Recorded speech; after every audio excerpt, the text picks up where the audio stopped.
distinguished guests, brothers and sisters, ladies and gentlemen, friends and enemies. Okay, so welcome to this week's episode of the Make It Plain podcast. Thanks as always for listening and watching. If you're watching on YouTube, please do like, subscribe, do all the things. We appreciate all of the support. All right, this week we know what's happening on Tuesday is going to be the US general election. Well, the presidential election takes place on Tuesday. And we thought, look, we'd have a special episode, Trump versus Kamala Harris.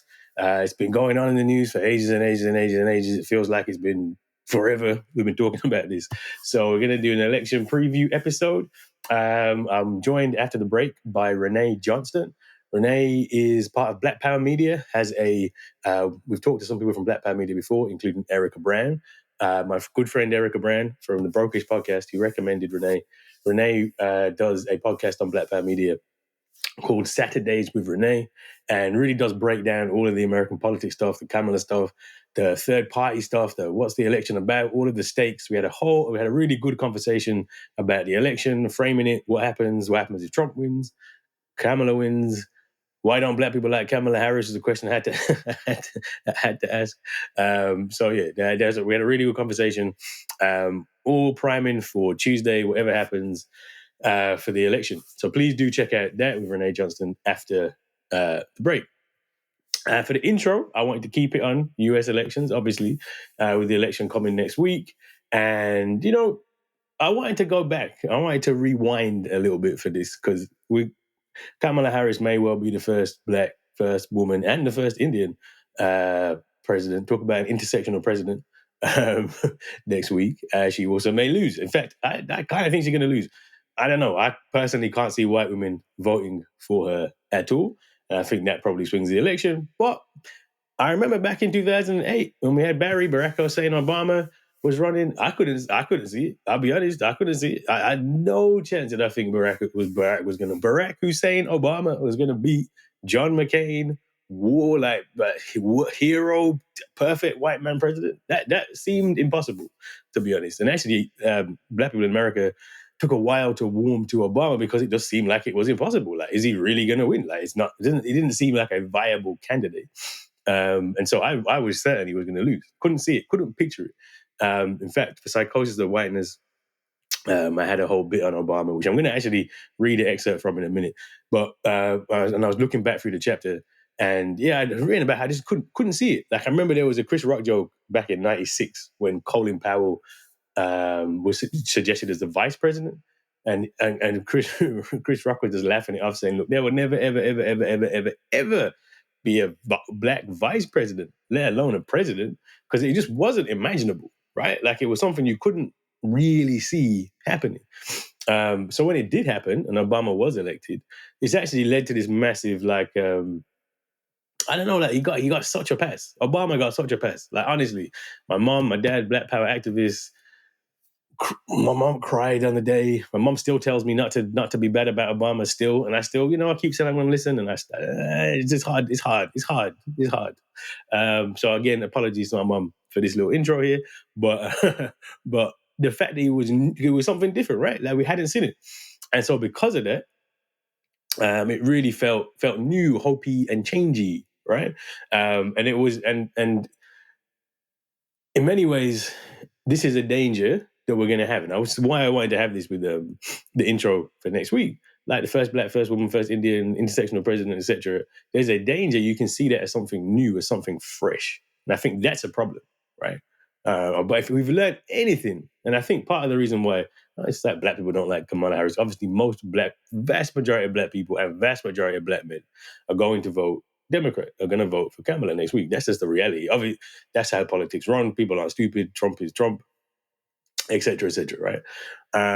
But certainly there has been some. She ain't the most popular. She isn't. She hasn't been, and that's for some good reasons. Actually, in the conversation with Renee, we pick up some of this about her top cut rhetoric, what she actually wears the policy platform.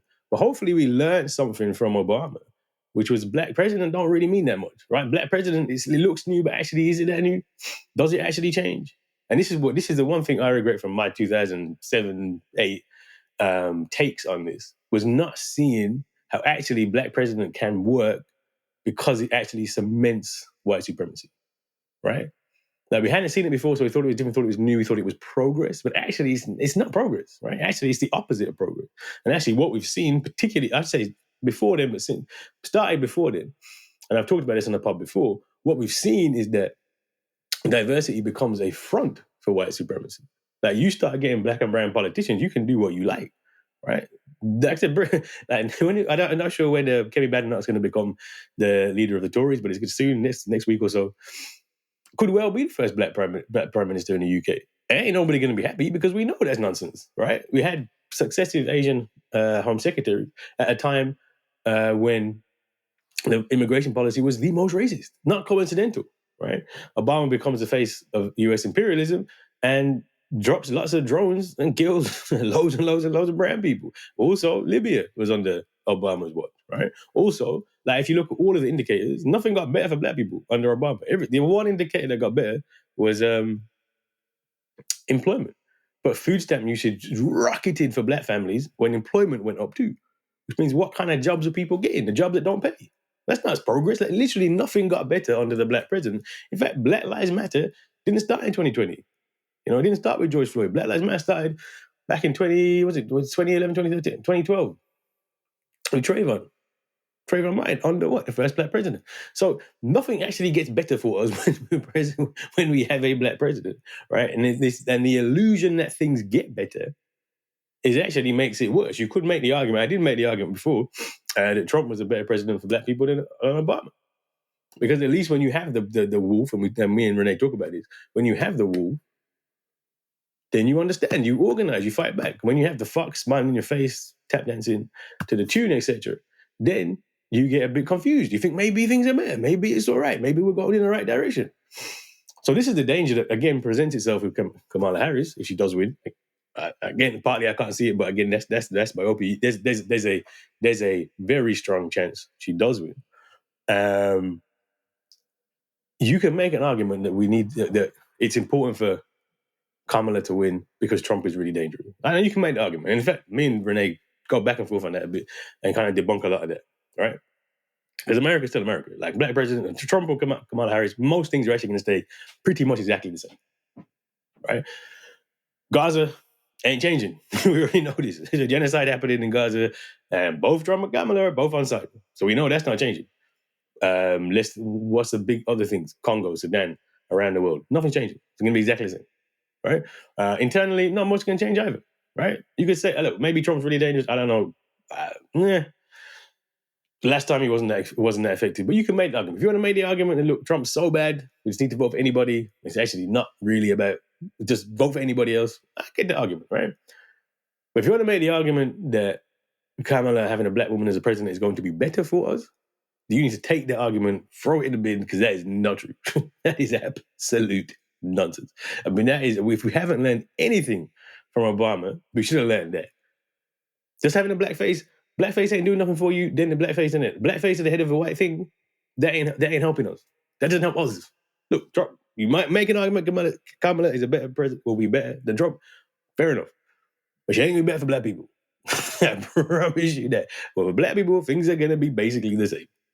Right? Maybe the edges will look different, maybe the details will look different. But that's not how it works. And Obama, 8 years of Obama, showed us this. Everything got worse for us. Everything. In America and around the world. All right? So the bit I wanted to read from Psychosis of Whiteness. So you're getting free audio book here, free audio book excerpt on the pod, was actually, I think part of the reason why black people are a bit more suspicious of Kamala. Certainly, look, there's gender issue. You can't even ignore it. That some men generally don't want to be led by women. There's that whole culture of some men, not all men, some men who have problem with women. And I think it's not really a black male problem, it's a male problem, right? Which is playing out. And that's definitely part of the issue. But I do think part of the issue is that we did learn from Obama, right? And when Obama was elected, 69% of African Americans believed he was the fulfillment of King's dream. I mean, you're smoking that. Ooh, you think that's true? I mean, you know what I'm saying? But by the end of his presidency, I think people understood, right? I think people saw, it wasn't that great, all right? And so I think that is part of why people are a bit hesitant with Harris. It's like, well, what are we doing here? All right. And the bit that I wanted to read, because going back to Obama again, part of the reason I did this Obama intro is because he is just around every time I open my phone. I go onto Twitter. It's Obama talking about Harris, and you know when someone is just like they're supporting, but they're supporting by promoting themselves. Every video is about what are we talking about? It's no like just support. It always got to be in the video. Like I know P Diddy reference is probably inappropriate at this time, but he's that kind of producer. Can't just share your video. It's got to be in a video. Got to be making a video. It's got to be about Barry. I'm something about this guy. Anyway, my Obama hate aside, I wanted to read this last bit about being jaded. This is from Psychosis of Whiteness. Being jaded about the first black president. So it's in Psychosis of Whiteness, and talks about the resignation that some people that we start to have about Obama, and it says, and I write, by the end of his presidency, many were jaded by the first black president, but there was still plenty who had hope, and a common refrain, one I even heard from my dad, was that once he was out of office, he would be able to use his platform in the pursuit of black liberation. Imagine Obama unchained, ripping off his shackles to settle the score and free us all from the plantation. Unfortunately, he has managed to be even more disappointing out of the White House than inside it. At least when he was president, we could make excuses. But now we can all see through the emperor's new clothes and the truth of his naked ambition. He and Michelle started how they meant to go on by immediately visiting billionaire Richard Branson's Caribbean island for some decadent relief. Since then, they have settled into their lives as a celebrity power couple. In his role as wise old sage, Obama feels free to provide unrequested advice to activists about maintaining the racist status quo. At the end of 2020, he was criticized when he tried to lecture activists, calling to defund the police, warning them that they might have snappy slogans, but these were bad politics as they risked alienating people. It would be easy to write off Obama and his post-presidential celebrity and allow him to settle in as the Uncle Tom of the nation. But there is a deeper lesson to be learned from the case of Obama. He didn't sell out because he never made any promises. He isn't an Uncle Tom because he never pretended to represent the black population. Credit him for creating a whole new category of black political identity, the White House Negro, someone who danced, cooned, sang, shucked and jived all the way to the presidency. That's Barack Obama. Honestly, actually created a new thing, White House Negro. That's a new thing. That's not Uncle Tom. Malcolm calls that Uncle Tom. That's Martin Luther King. That's people who black people support and are marching towards freedom. This is a new thing. White House Negro. It's a term which I really wish I could come up with in 2008, but it took me to Psychosis of Whiteness to really to bring it all together. But that's what the White House is. The White House is the White House. It is white supremacy. So if you're in that house and if you're doing politics in that house, you are following the politics of white supremacy. Harris ain't gonna be no different. Kamala's not gonna be no different. Can't be. Because that's what the president does. That's why they ain't making no promises for you. That's why the president never gonna make no promises for you. The president can't make promises for black people because, as Barack told us, he ain't the president of Black America. He's the president of the United States of America. That's what the president is. So if we're looking, look, again, if you want to make the case that Trump's so bad, we should vote. All right, get it. But do not make the case, ever come with the case that having a black person as president is going to be better for black people. It's not. And you could make the case it's actually worse because we start to lose the price. Barack Obama didn't save us. Kamala Harris ain't going to save us. No president's going to save us. Jeez, Martin Luther King could resurrect from the grave and become president. He ain't going to save us either. That's not what the thing does. That's not what a presidency is about. All right? So if you want to make next week is a Kamala Harris thing, fair enough. But I think it actually is a bit of a sign of political maturity that we are saying, look, actually we need more. We kind of want more. You know, didn't make no demands. At least now with this whole, at least Harris has had to come out with some kind of platform, the platform for black men, which is, oh my God, it's so tokenistic. It makes you want to cringe. Well, at least I guess you got something. But look, this is not the solution. The solution for us has always been the same, and I keep banging on about it, is when we organize outside of these political systems, which are not made for us. That's the solution. When we come together as black people and organize. Malcolm makes his 100th birthday, Organization Afro-American Unity. What are we trying to do in Gambia next year? Bring together Convention African people, bring together others from around the world, create an organization which is outside of this thing, right? That's what we need to do. So yeah, look, I said, I kind of think Trump's going to win. Wouldn't be surprised if Harris wins. But the sad reality is, it ain't really made that much difference for us. It don't really make that much difference for us either way. Things are going to stay the same. Racial capitalism is going to stay the same. Genocide is still going to be happening. That's what it is, right? So we'll see. This election, I'm definitely going to watch. It'll be interesting to see. But just don't put your hopes on it, please. Please don't put no hopes on the first black female Indian president. Because she ain't gonna bring nothing more than the first black president brought, which was, and it looked a bit bad, but it was still the same, right? It looked a bit bad, but it was still the same. Anyway, I'm gonna stop. We had this whole conversation about this with Renee Johnston after the break. It was a really good conversation. Really gave lots of information, lots of detail, also about alternatives. We have a two-party thing, but there's other people running in America, right? So we had a whole conversation about the third-party alternatives and why we should use our votes better. And this actually could help in the UK and other parts of the world, right? There's never only ever one or the other. There are more choices. Anyway, enjoy watching the election. Let's see what happens. I don't know. Good luck. Stay safe. Don't expect nothing from black people in high places. All right. I'll catch you next week. All right. So we're very happy to have Renee Johnston on the pod. He's going to talk us through. We're going to do a bit of what's happening with the election next week. Give us some of the stakes. We'll probably ask why black people don't like Kamala Harris. Like this is the state we're in, apparently. But before we get into the conversation, I was going to get Renee to introduce yourself. I'm Renee Johnston. I was an educator and a union member for almost over 20 years. I recently lost my job, so I'm no longer working in education. But I co-host a show on Black Liberation Media, which is a YouTube channel. I co-host that show with Dr. Jared Ball from Morgan State University. It's called Saturdays with Renee. I also have a Substack where I tend to fall down these rabbit holes. I'm a researcher, so when something catches my attention, I tend to kind of just follow it wherever it goes. So I publish sometimes on my Substack. I also write for a small independent nonprofit newsroom called Public Square Amplified that is based out of Newark, New Jersey. And essentially, I just like to tell people the truth. So in all things that I do, the goal is to speak truth and to give information where people generally don't have the time or the energy to pursue that type of information or that level of information. Yeah, thank you for joining us. You were highly recommended by a friend of the podcast, Erica Brown, who was on a couple of weeks ago.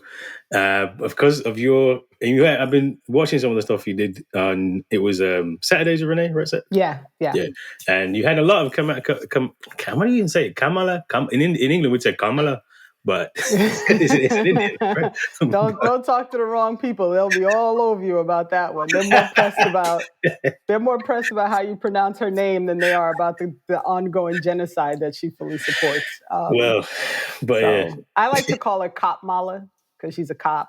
And so Cop Mala isn't easy. That way you can't tell me I'm mispronouncing it because I'm just not even saying her name at all. Oh God! Should we get into that? No. Before we get into Kamala, I like that Kamala.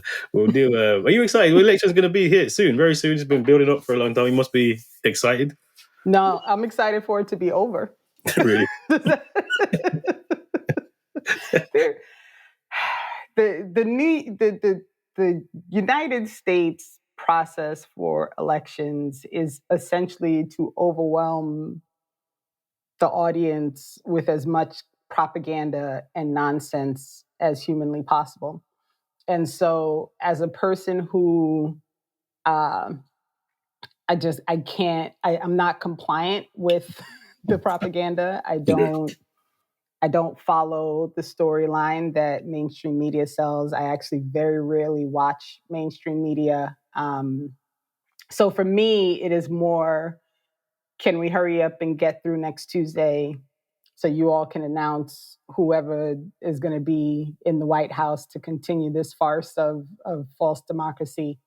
And then, people will either go back to brunch as they did when Biden won, or they'll spend a few months protesting all the things that they didn't protest when Biden was doing it. And then, and then we'll see if people get excited this time to actually just, do the humane thing, to not want to support a genocide, to not want to support death all over the country, to not want to support the military. Like, I'm waiting for people to realize that the draft has been reinstated. Like, all these things that are going to be detrimental to the standard of living and the general, like, common sense things, right, that happen in this country. I'm waiting for them to realize that no matter who's in there, those things are all going to be happening. So we have to take a better stance on all of these things. To be honest, it's out of control at this point. Yeah, I mean, you said you're sick of the ads and everything. I mean, in America, it does seem to go on for a long time. The president, it goes on for a this long is months. time.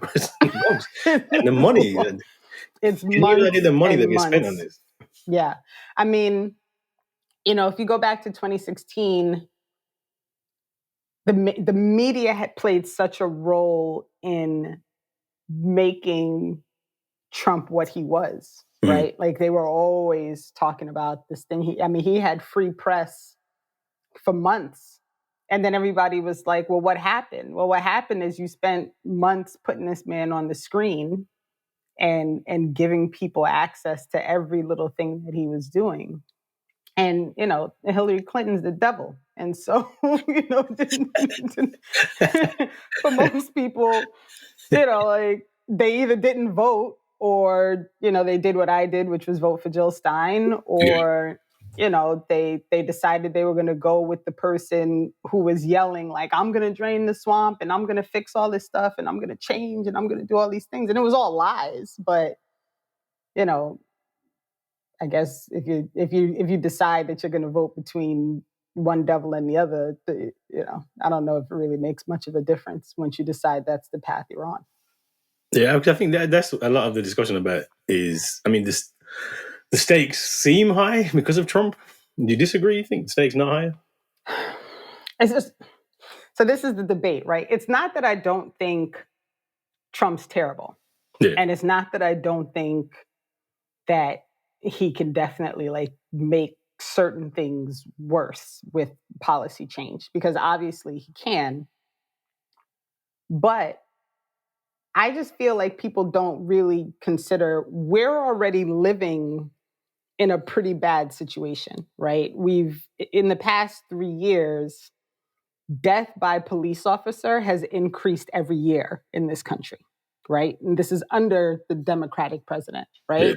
Like, people like to talk about that Trump moved, that he moved Israel's capital to Jerusalem.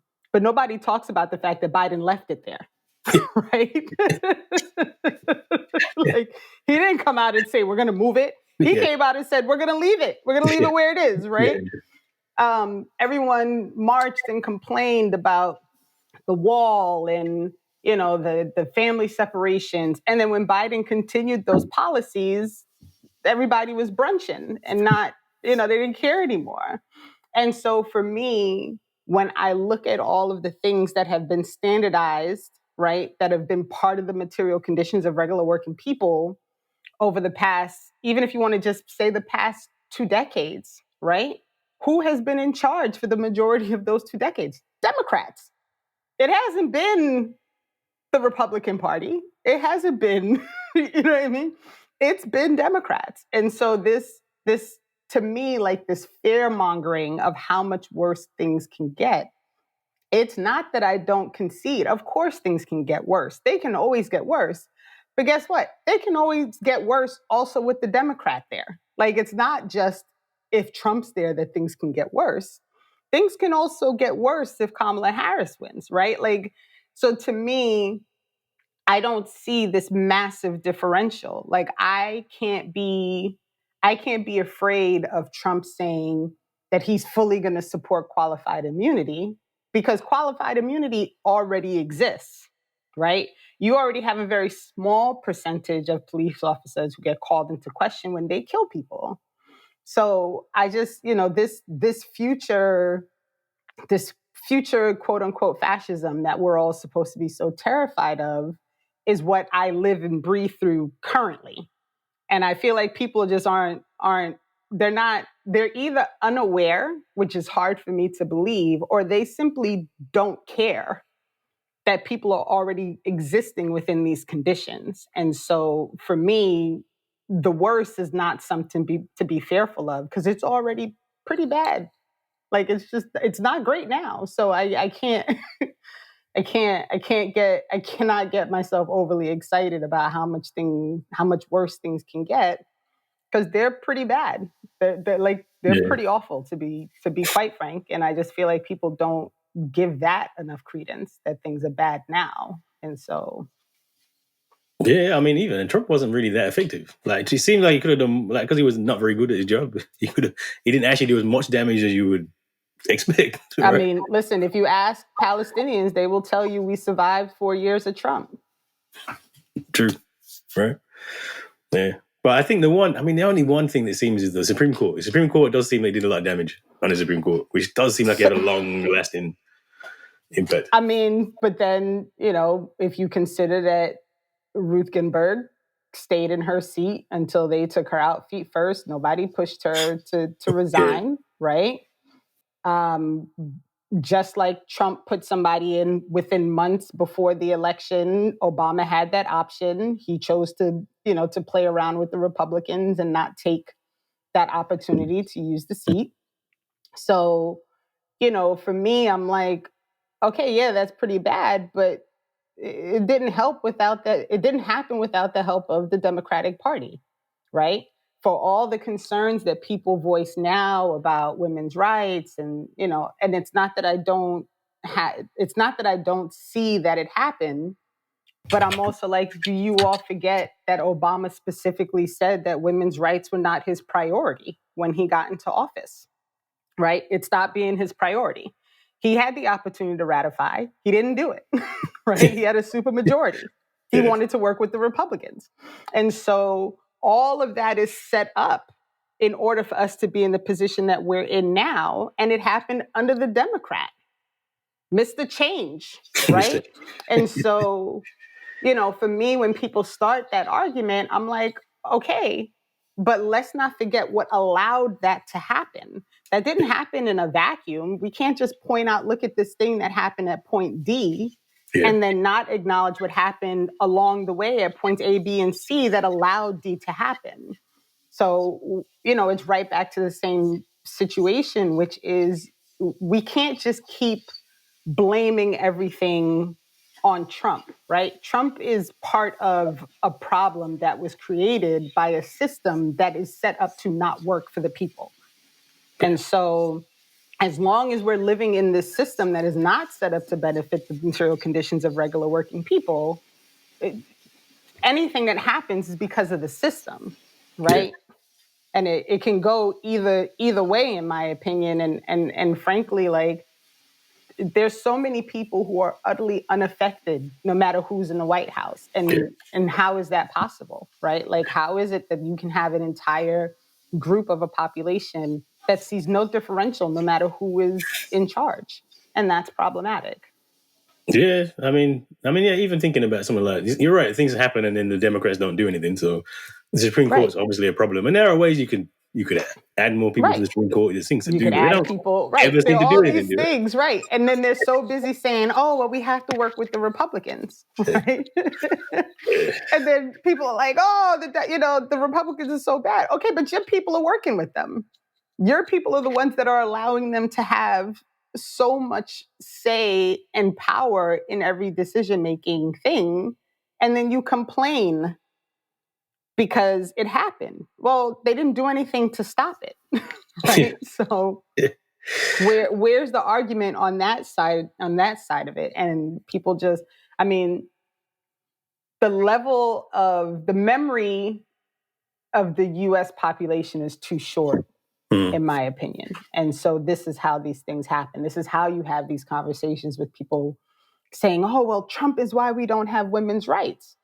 I mean, you can say that, but It didn't happen. It actually didn't happen under Trump.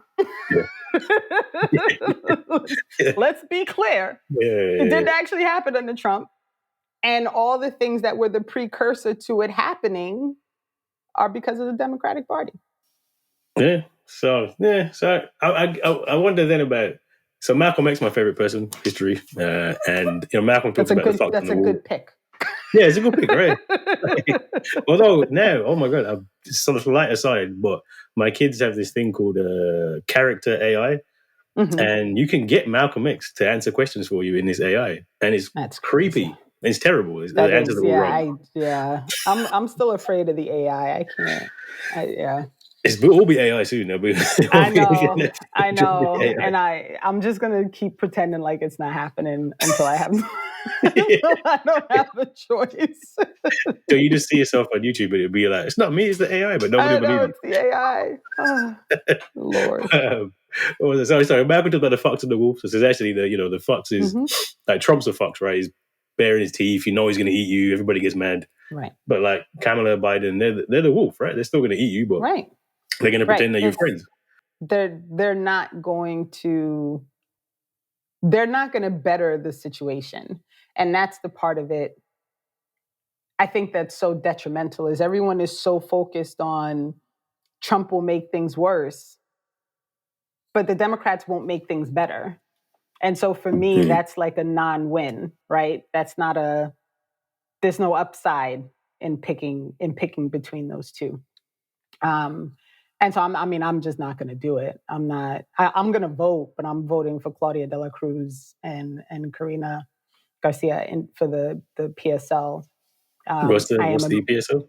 It's the Party of Socialism and Liberation. Okay. And that is another third party. Green Party's also running. I'm actually Green Party, so my whole support of Claudia has not gone over well. Why did you abandon the Green Party? What happened? But Jill Stein and Butch Ware are the candidates for the Green Party. I am not a fan of Cornel West. He is also running with. Why is he running? Can we just have a say? What is that about? Why is he running? I mean, your guess is as good as mine.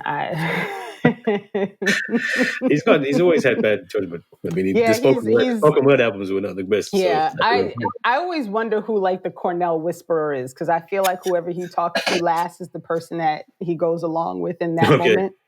And so that's why he started with the nonsensical People's Party, which was a disaster and a half. And then he switched to Green Party, and then he didn't want to do that level of work. So he started his own party.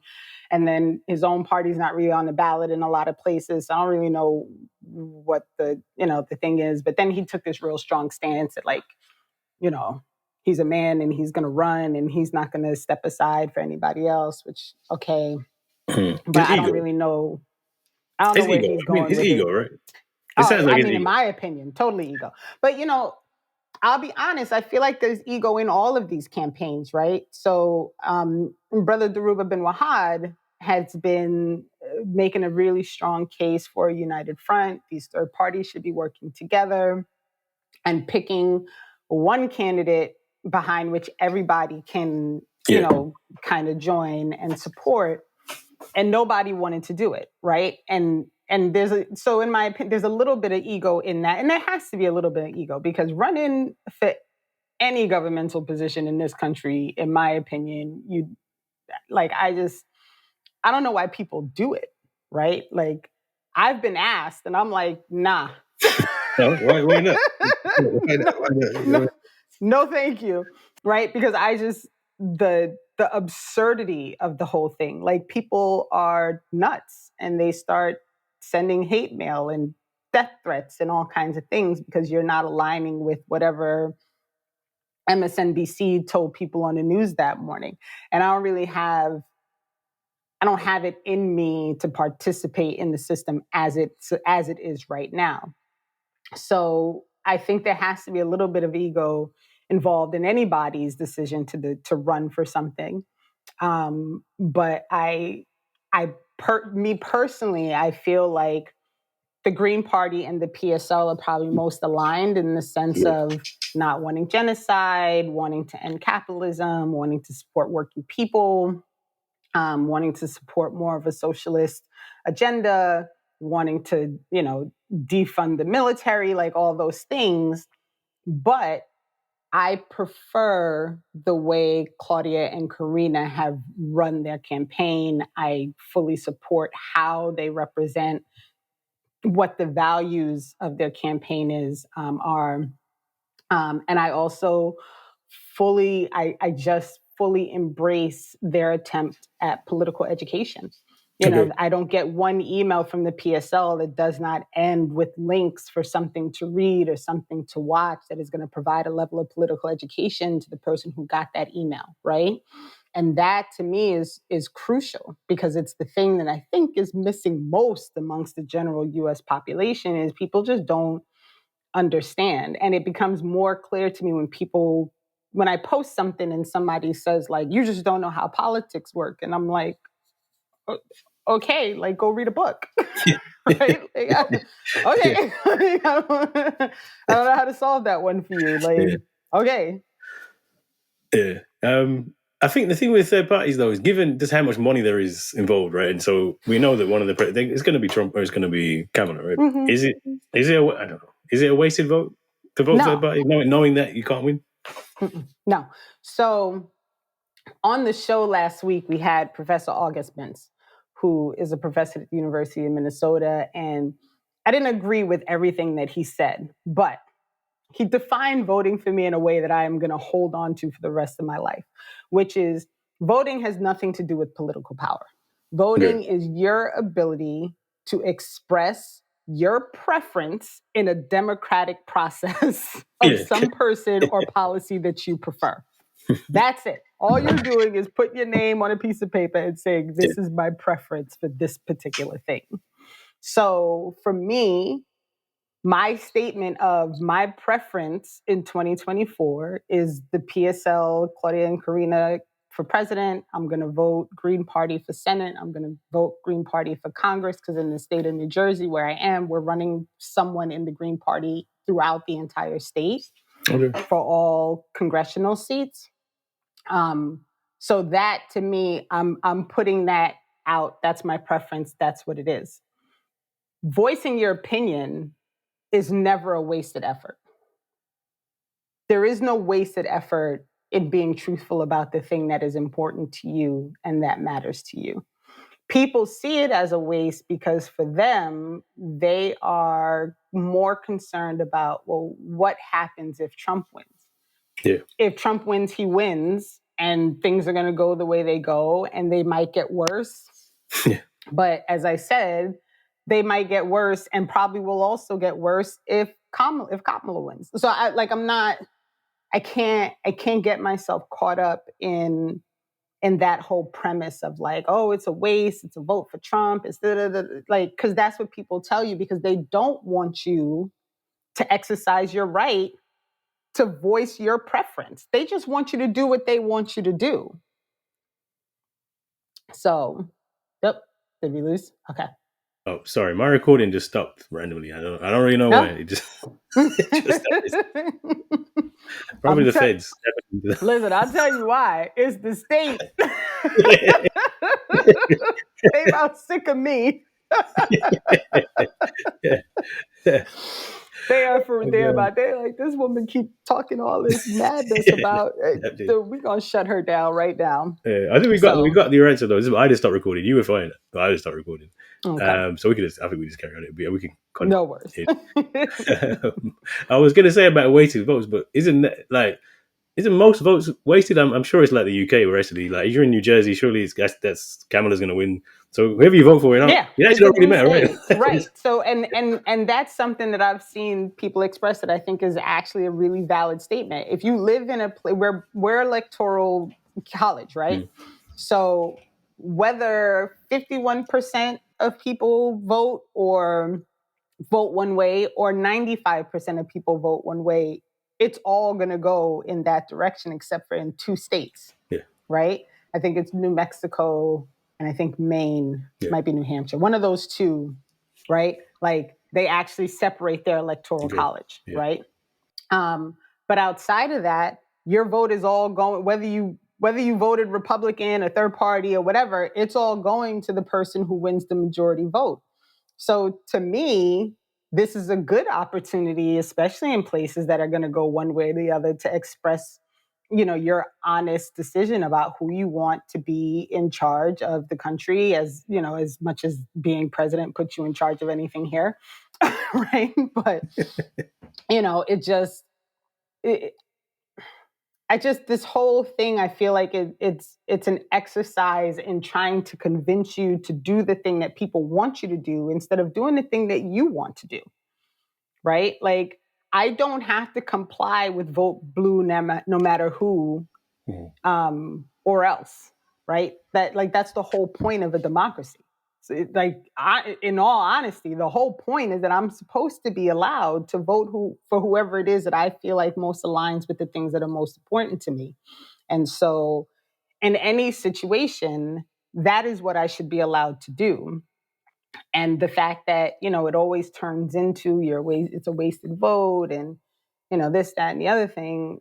What's the point of democracy then? Just tell me who you just put in whoever you want to put in and leave me alone. It's bad. And also, you're right about the system of it, and something like the electoral college, which we know it's all about slavery. It gives power. It gives far too much power to the South. You can win the popular vote, but you don't win the. Why do we put so much faith in it? Then? Why are things like vote or die? Like, it's like if you don't vote, then I don't think there's faith in it at all. I think people are just complicit with the system that is in place. Yeah. And I think that's why we have so few, we have a pretty low percentage of voters across the country at election time.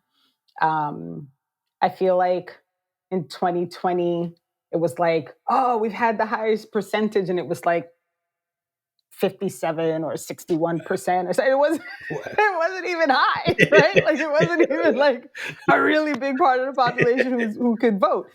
So that tells you a lot, right? Because so many people recognize that the system in general is not one that is supportive of people, of actually allowing people to express their desires and what they want. And most people just say, well, what's the point? Like, I'm not, I got to take the day off of work. Like, I got to go stand online. I got to go do this thing. And then depending on where you are, in Georgia, when they sent the ballots out and when you go to vote, it tells you on the flap, like, okay, these two people on your ballot, but if you vote for them, your ballot's going to get thrown out. Really? Right. So if you vote for Claudia de la Cruz or you vote for Cornel West in the state of Georgia, they're just going to toss your ballot out. Like, really? But how'd they make it on the ballot if they didn't do the things that they were supposed to do? Well, of course they did. Mm-hmm. But the Democrats brought their lawyers in and they sued to get them booted off the ballot. And it worked, but it worked after they had already printed the ballots. Oh, wow. Wow. Right? So that's how absurd the system is, right? That you can have one political party with its billions of dollars, right? The majority of which is dark money. You can't figure out where the money comes from, mm-hmm. who is able to sue to get another party thrown off of a ballot just so people don't have a choice. Yeah. That's not, that's democracy. Like, that's and that's the Democratic Party doing that. That's not the Republicans, right? So people always focus on gerrymandering and how the GOP rigs, and no one talks about the fact that in 2022, the Democrats got caught faking like they were the Green Party in North Carolina and lying to voters. Oh, wow. Right? Yeah. So the system itself is absurd. Right. And I don't think a lot of people have faith in it. And I think that's why we have such a low voter turnout. And in years when you have a and when you have a presidential race, that's when you see the highest turnout. Yeah. In years that there isn't a presidential race, turnout's brutal. Yeah. I mean, you have mayors I think Mayor Adams won with it was something absurd, 20-something% of the population of New York City's voters, right? And that's a guess, y'all. Don't quote me on that. I just know it was low because most people didn't vote because it wasn't a campaign year for a presidential campaign, right? So, but this is what happens. Yeah. right? Like you're in an off year for every other, all the other major campaigns, and then this is the outcome. So the system is the problem. Given how bad it is, then would you even encourage people to vote? I would, but only because, again, it's your ability to express your own preference. Yeah. And so for me, being able to go and bubble in and say, I am not supporting the genocidal maniac is important for me, right? But I do that with full understanding that it's not really going to have any impact on who ends up in the White House in the end.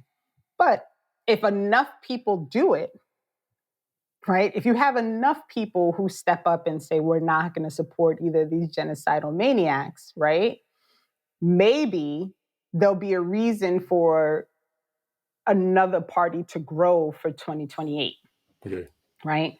If Green Party gets their 5%, then that changes a lot for the party itself nationally as a political party. I don't know if I think PSL is on the ballot in enough places to possibly qualify. I'm not 100% sure. I don't think Cornel West is. But there cannot be any push for change toward anything new unless we're able to grow something new. Is the 5%? There has to be something that grows outside of the duopoly. And the only way that happens is if enough people, actually step forward and present their preference for something that is not a part of the duopoly. Yeah. Is that 5% meaningful in the vote? Does that mean something? Yeah. So if you get 5% of the national vote, it changes like your access to federal funding. It changes a lot, like as a national party. Like you can actually become a recognized political party across the country with the 5%. And then you get funding, also the public funding. So So it does matter. It'll make a difference if they can do it. But that's also why mainstream media works so hard to suppress that there's an option, right? Yeah. Because mainstream media also doesn't want people to really understand. Like you don't have to choose between, Tweedledee and Tweedledum. Yeah. Like there are other options. There are other things on the table, but very, very few outlets have even given opportunity of voice. And I mean, Green Party, I think between the write-in states and where they're actually on the ballot, I think like 95% of the country can vote Green Party. Really? But you'd never know it based on what mainstream media is telling you. No. So it doesn't matter. So if that 5% is an important number, if you're in a state, most people live in states where it don't really matter you vote. Why not vote Green? You may as well, right? Right. Get them their 5%. Yeah, right. Get them all. So it doesn't matter. Yeah. All right, we talked for ages. I haven't asked the question I really wanted to ask, which is, why don't black people like Kamala Harris? Kamala Harris. It seems so I think it depends on which black people you ask. I guess right? black people, but it seems like there's I don't know, from afar, it seems like there's a lot of, we don't really like Kamala Harris. Right. I mean, so for me personally, my big thing is she's a cop. Okay. Right? When, and there are multiple, if you all in the UK, but if you Google like Kamala Harris top cop, there are people who took the time to merge together all the time she called herself the top cop when she was running, for a state.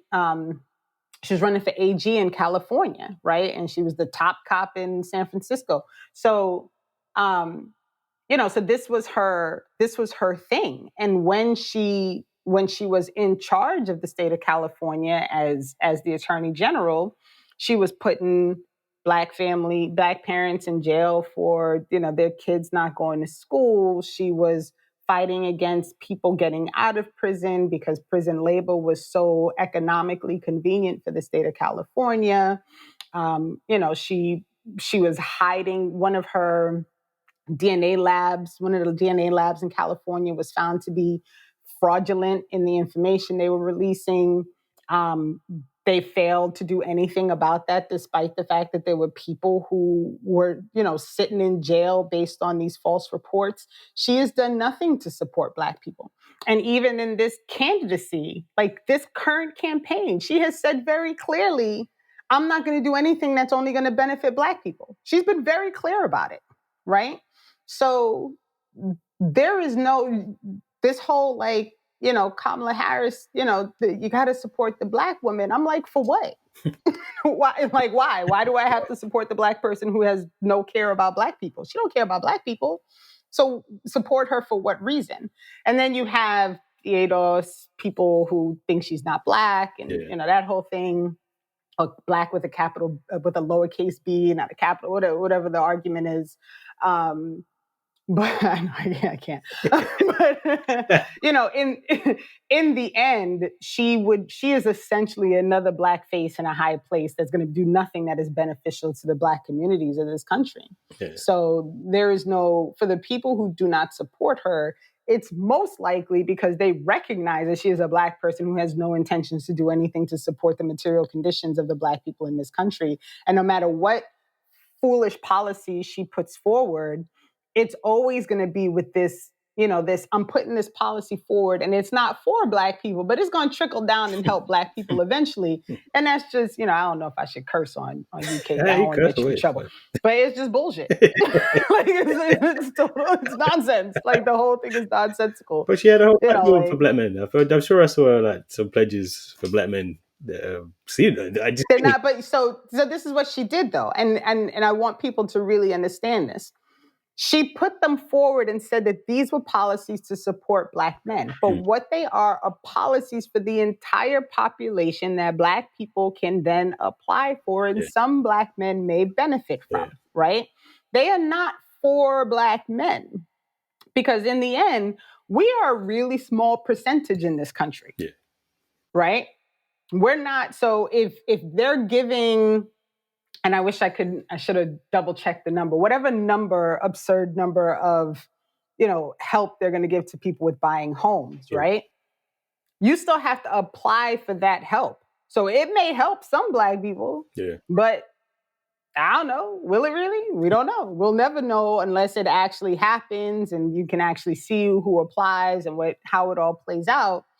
Then again, in this country, a $25,000 down payment is going to get you a house that's worth $125,000. I don't know where you're buying a house at in the U.S. for $125,000, but okay, good luck. Good luck. Yeah, I think are people learning the lesson from Obama? Maybe because I think there was a lot of hope, and there seemed to be a lot of hope and change around Obama. Yeah, I feel like that whole message for that didn't go over well because he ended up, I think he was like yelling at Black men and. You're just not going to vote for her because she's a woman and that whole thing. His whole stance was not useful, in my opinion, because people don't want to vote for Kamala because, as I said, she is a cop and she don't have no intentions of doing anything that's actually going to benefit the material. They're not going to benefit the material conditions of Black people. That's not her intention. And she's been very clear about it. And it wasn't Obama's intention. I mean, people need to remember that Obama said basically the same thing. He's not planning on being Black America's president. He's the entire country's president. That's what he said. So of course he's going to get on stage and be like, oh, what are you all doing?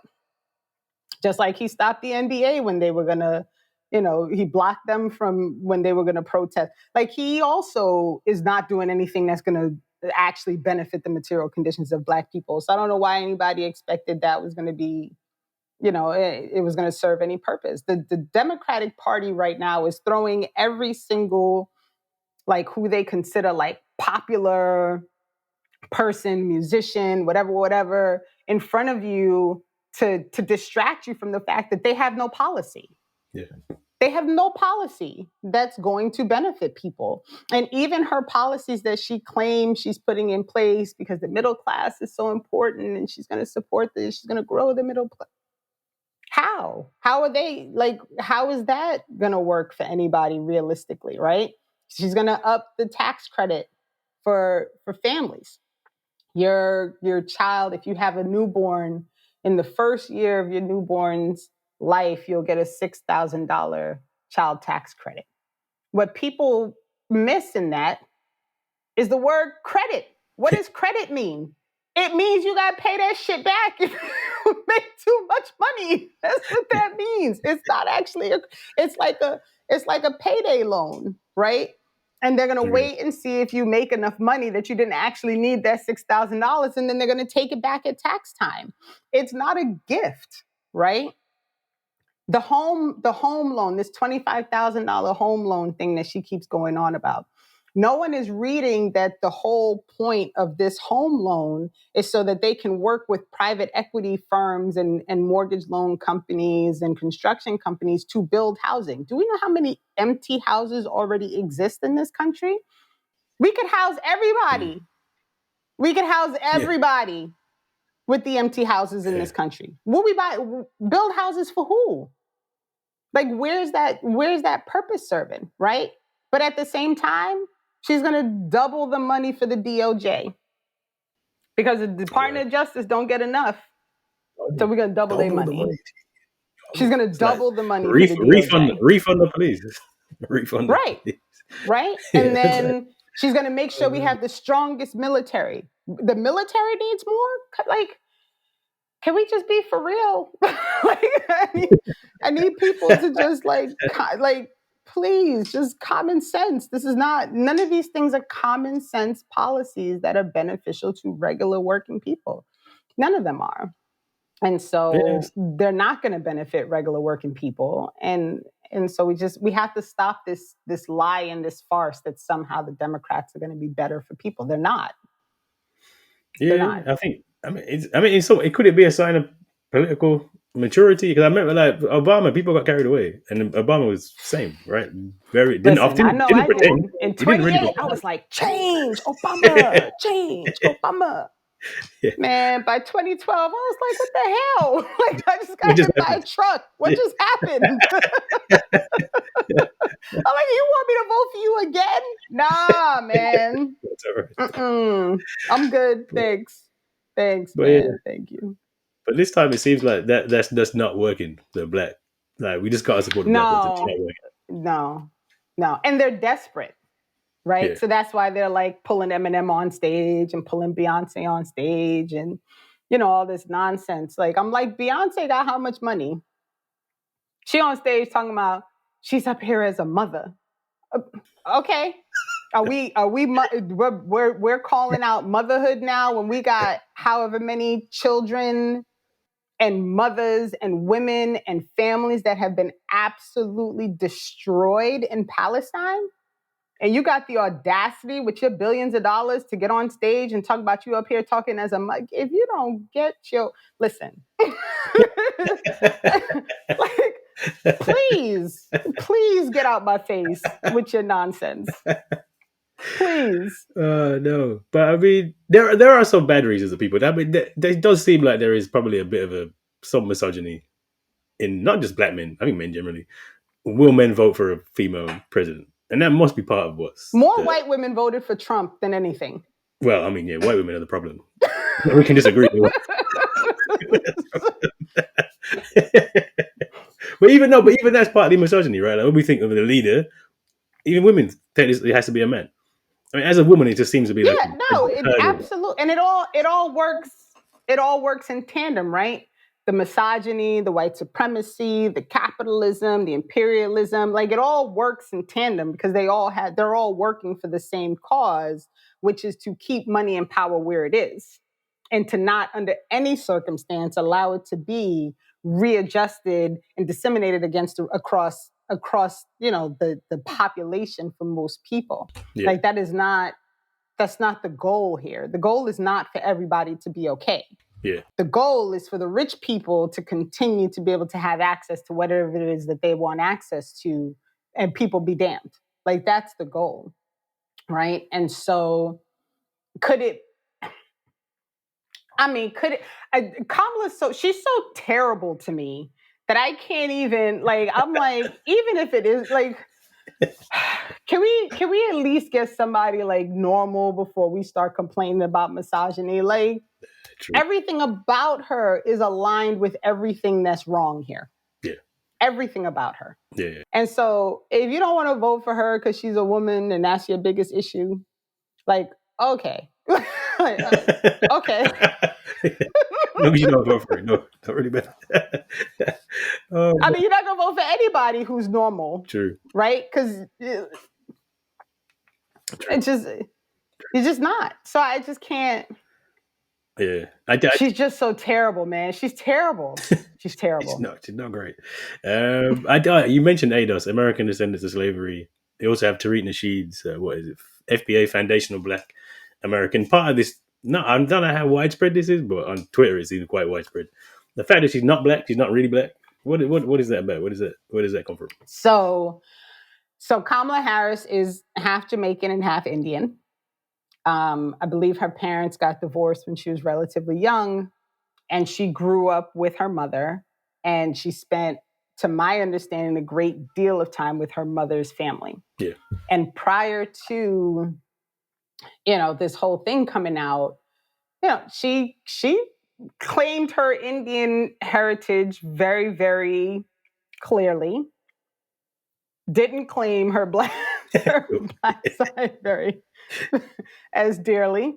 And her father came out in 2019 and was basically like, don't associate me with her and her nonsense. Really? I didn't see that. He was he was very, because she did that nonsense with the, she smoked marijuana and the cackling and this whole thing because her family's Jamaican. And her father was like, ooh, don't do that. Her father was like, don't do that. Don't do that. And I remember at the time, because I'm first generation American. My whole family is Jamaican. They're so ridiculous that I have like one American aunt and they got divorced. Like they came to the States and married Jamaicans. Oh, wow. And so, so me and my cousins are all first generation. And I remember when she ran and I found out that her father was Jamaican, being like, well, that's odd. Like, Jamaicans are like some of the proudest people on earth. And I've never, ever, ever seen Jamaicans so quickly be like, nah, we don't want nothing. They just shut her down. And I think now there might be like some groupings of Jamaicans that are like, but in the end, she got no love. Like she was not embraced or elevated by Jamaicans in any way, shape, or form. And that to me was a real eye-opener because Jamaicans are proud people. Yeah, Jamaicans. Anybody Jamaican is Jamaican. Yeah. Right. Like, if you have somebody who's ready, they'd be like, oh, she ready for president. They'd be so none of that happened. And I was like, oof. If the people not behind her, then something's definitely wrong. And then I started really looking into it. And that's what the issue is because she is not, I guess, fully Black. And because her father was not from the States. Yeah. I think she's Black with a lowercase b or something. So that's the distinction there to be Black. With the big kid B, you have to be American descendant. It's really hard for me to understand what the issue is to be. I just don't. So when police kill Black people, they're not stopping to ask them what generation they are in the levels of when did their family come to the United States, right? Like they're not having any conversation to figure out like when did your family get here before they shoot you in the back. Yeah. So for me, right, the oppression has zero to do with your lineage. Yeah. Right? You are oppressed here because you are a Black person here. And even Black people who think their proximity to whiteness has placed them in a position where they can, escape some of the oppression, they often find that they're not free of it either. Yeah. Right? We had an NFL player that got thrown on the ground, like on his way to a game a couple of weeks ago. Yeah. Right? Tyreek Hill. Yeah. So, money and lineage and proximity to white, none of that helps you when you are in a bad situation. And it may eventually save you, right? But that initial response that you get is to good old racism. Yeah. And racism does not ask for your lineage first. And so to me, I see her as a Black person mostly because she not, in any other situation, if she walks down the street, people are probably going to assume that she's Black. Yeah. Right? And so I just feel like it's inescapable. But that's been this whole fight, is that she didn't really embrace being Black, and she embraced her Indian heritage. And, and there's also a lot of racism between Indians and Jamaicans in Jamaica. So there's that whole thing that, that's also there that I don't even know if people are fully aware of, to be honest, right? Like I know, but I don't know how many people are aware of that distinction as well. But that's the issue, is that she's not fully Black, and she didn't pronounce, she didn't really, it's not like she was celebrating her Blackness, right? Until it became convenient for her to see herself as Black. And then all of a sudden, and even sometimes in these interviews, all of a sudden she'll decide to start talking like what she thinks a Black person talks like. And I'm like, okay, where'd that come from? But okay. Yeah, she's weaponizing Blackness. Is that the word? I don't know. Yeah, weaponizing her Blackness. Yep. Yeah. Mm-hmm. I guess thinking about he was thinking about the fox and the wolf. I remember I said years ago about Obama that Trump was actually a better president for Black people than Obama, because at least when Trump was president, everybody was mad, everybody was upset, everybody's you protest. When Obama's president, he's kind of chill. Like everything was just as bad. There's not one thing got better, but we were kind of like relaxed. And so I do wonder. They did the same thing when Biden won. Yeah, they went back to brunch. And the amount of people who now will be like, oh, but we can't let Trump win, right? It was so much worse under Trump. And I'm like, okay, but how, right? Like I listened to a pretty popular organizer on radio sometimes. And, she goes into this whole thing about, how hard it was to organize under Trump, right? Because people were like outright with their racism. Yeah. And I'm like, you have people literally like yesterday getting dragged down the street by police officers because they have the audacity to say that they don't support genocide. Yeah. Right? And they're getting dragged off the street, right? You have people losing their jobs. You have students getting kicked out of school. You have students who are being threatened to be deported from Ivy Leagues. You have police officers shooting off guns on campus. Like you have all this madness happening, but you want me to believe that like this, it's going to get worse. Okay, but it's bad. Yeah. So if people would at least acknowledge like, it's not right now. Like it's not okay now. Like that should not be happening now, right? You should not be in a position where you are afraid to speak your truth because you don't know what ramification that's going to have for you later, right? You have a Jewish professor at Muhlenberg College who lost her 10-year job for sharing an Instagram post. Really? Wow. Right? And she's Jewish and was tenured. Right? So are we pretending like this is okay right now and later that situation can be worse than it is right now? Because I feel like that's pretty bad right now. Yeah.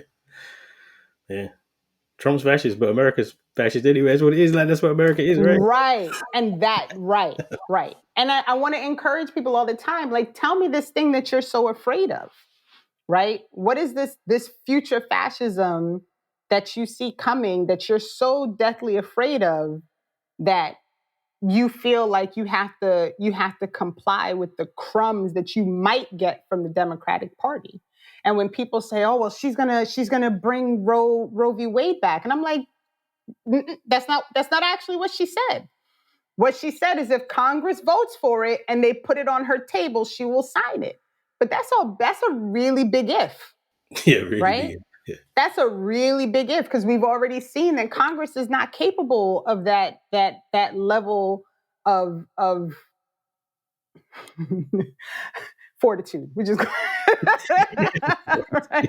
Like they're not interested in that. They don't do anything for people, right? They do everything for the lobbyists and who pays them the most money. And, one of the bigger things that the Green Party is fully in support of that I also think is fantastic is to take money out of politics.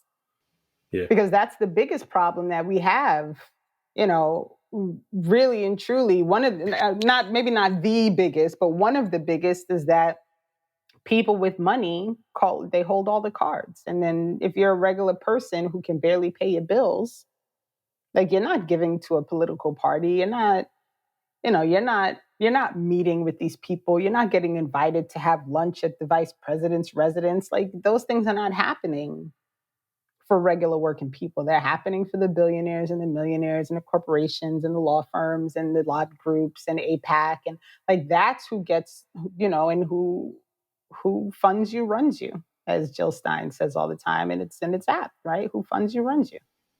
Yeah. So, what's your prediction? Who do you think is going to win? Oh, Which devil's going to win? I really, honestly, I don't know.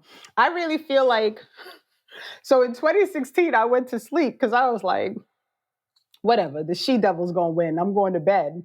And so when I woke up and Trump won, I was like, oh, what happened? Right? I was like, oh. I was shocked, right? Yeah. I don't know if I'd be shocked if I wake up and he wins, right? Okay. I just feel like, it really all depends on how many people decide they're going to go out and like support this duopoly nonsense, right? I really don't know. It's like a toss. This is like a flag. I can flip a coin and tell you what the coin says. I don't know. That in itself tells you the state of things. Right. Last question, and then I'll get you. Is whoever wins, what gives you hope for the future? So I feel like now more than ever, more people are actually asking the right questions, like asking, well, how did this happen? Like, how did this policy happen? And I think Palestine has been very eye-opening for people to understand that you can have a huge portion of the population of this country saying, we don't want you to do this. We don't want you sending bombs to the other side of the world to kill brown babies and families in order to allow, an occupying state to steal their land. And it'll happen anyway. Yeah. Right? We are watching a genocide happen in front of our eyes on social media, and people are realizing that they literally have no power to stop it.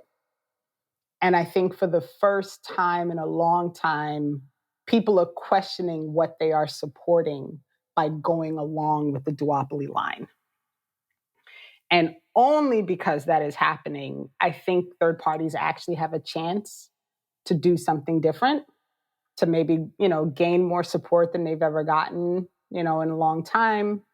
And to push this idea that we don't have to go along with the propaganda of the duopoly. You don't have to go along with it. You can actually choose to say, I don't want to vote for genocide, and therefore I'm going to vote outside of this two-party system, and I'm going to try and support something different, and maybe gather some actual real political power based on that group of people who choose not to do that, right? Because once you know who chose not to comply with the duopoly, you have a group of people that you can work with who are willing to step outside of this system and fight for something that's different. Yeah. Well, yeah, hopefully that hopefully wake people's eyes up, and we'll see who wins on Tuesday. But I think we'll all be watching because it's entertaining. Yeah. Well, no, I think Trump's going to win. I'm going to say right now, Trump's going to win.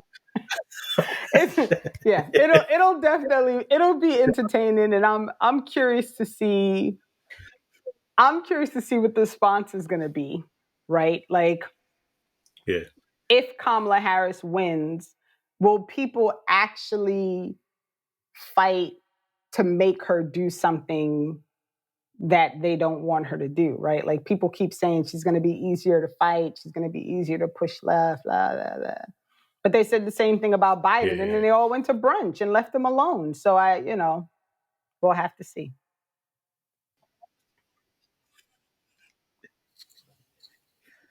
We'll see. But no, thank you. That was really helpful. It's really useful to get that context as well. And hopefully it's been and it's really good to talk to you. We'll definitely have you on again if you ever want to come by and absolutely maybe do the aftermath. We can do the aftermath.